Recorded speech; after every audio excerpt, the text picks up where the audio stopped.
L'Institut congolais pour la conservation de la nature reste le seul et unique établissement public qui assure la gestion de la biodiversité en RDC. Cette institution fait malheureusement face à de nombreux cas de méconnaissance de la législation par des populations riveraines. La répression de ces dernières occasionne quelquefois des situations de violation des droits humains avec des conséquences sur les actions de la conservation. Dans les soucis de prévenir de telles situations, l'ICCN a mis en place une cellule des droits humains dans l'objectif non seulement d'évaluer, mais aussi et surtout de former, de vulgariser et de sensibiliser les parties prenantes sur la manière d'agir.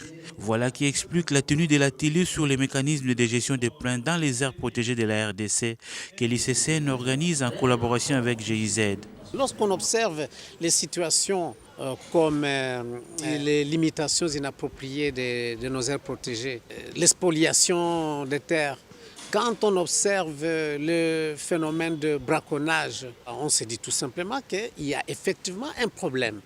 Ce problème-là, il se résume en quoi? Il se résume en une sorte de difficulté de gestion caractérisée par le manque de mécanismes qui puissent les gérer. La gestion des plaintes passe par plusieurs étapes, notamment la réception et l'enregistrement, l'analyse et la catégorisation, l'enquête, les traitements, le suivi, les recours dans les cas où l'une ou l'autre partie serait lésée et l'archivage. En représentant du directeur général adjoint Péché, Jeff Mapilanga, directeur technique et scientifique de l'ICCN, s'est dit satisfait jusque-là du déroulement de cet atelier. Nous évaluons très bien, je crois que cette étape, c'est l'étape de prévalidation et qui constitue une étape fondamentale, enrichir le draft ou le document qui est en circulation, qui pourra être consolidé de manière à être soumis à l'autorité de l'ICCN pour approbation et pour mise en œuvre.